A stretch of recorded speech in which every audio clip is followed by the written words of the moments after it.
शिवदा दरगे पाटील यांचे हात बळकट करण्यासाठी येणाऱ्या 27 तारखेला पूर्ण ताकदीनं आम्हाला कळलेलं आहे. सर्व सोशल मीडियावर आश्वासनामुळे तुमच्या गावातून चांगल्या प्रकारे नियोजन झालंय. 2-4 गाड्या निघतात असं कानावर सुद्धा आलेलं आहे.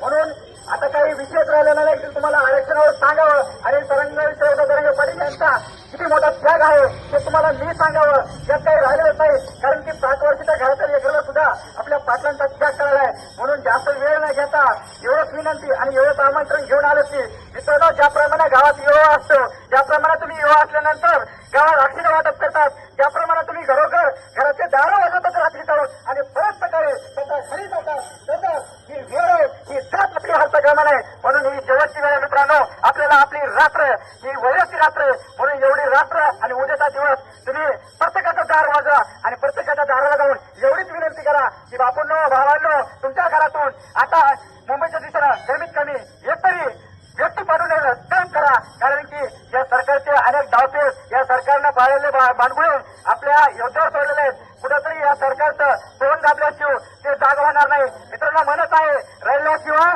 आई सुद्धा दूध पाजत नाही. म्हणून या सरकारला भांडल्याशिवाय आपला हक्क मिळणार नाही. म्हणून जास्तीत जास्त वेळेस आपल्याला पहिल्यापेक्षा 5 तरी संख्येनं मुंबईच्या दिशेने निघायचंय. म्हणून एवढंच एक जाता जाता शेवटच्या टप्प्यातील आणि अंतिम ही सावली बैठकाने तुमचं शेवट आमचं गाव आहे. आम्ही गेले 8 दिवस आलो, कमीत कमी 80 गावं करतोय. फार वसमत तालुका असेल, सेलू असेल, मानवत असेल, म्हणलं जाऊ दे आपला परिसर आपण शेवटी घेऊ. म्हणून शेवटच्या टप्प्यात आम्ही तुमच्या गावात आलेलो आहे. ही समाजाची नाही तर पाटलांची आणि ही अंतकरातून आता घेऊन आलो.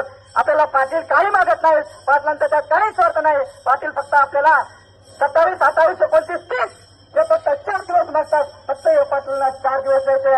मी काय आता गुलाबात जाऊन यायचं घरचे घरादूर तुमचे जे काही जनावर असतील फक्त 3 दिवस सांभाळायचं सगळ्या आणि आपल्या घरातील प्रत्येक युवक हा मुंबईच्या दिशेनं पाठवण्याचं काम करा. मित्रांनो, आता नाही तर कधी नाही. कारण की ही शेवटची संधी आहे. ज्या व्यक्तीनं गेली 2 वर्ष झालं हे आजचा त्याग करून घेतलाय त्या व्यक्तीसाठी नाही तर आपल्याला आपल्या भविष्याच्या लेकरा बाळासाठी जायचंय. मित्रांनो, आपल्या वडिलांचं आयुष्य गेले, आपल्यासारख्या 30 ते 35च्या वयातील तरुणाचं आयुष्य गेले. फक्त आता विचार करण्याची वेळ आली. आपल्या या छोट्या छोट्या लेकरांचा विचार करून एवढ्या भविष्यासाठी येणारी पिढी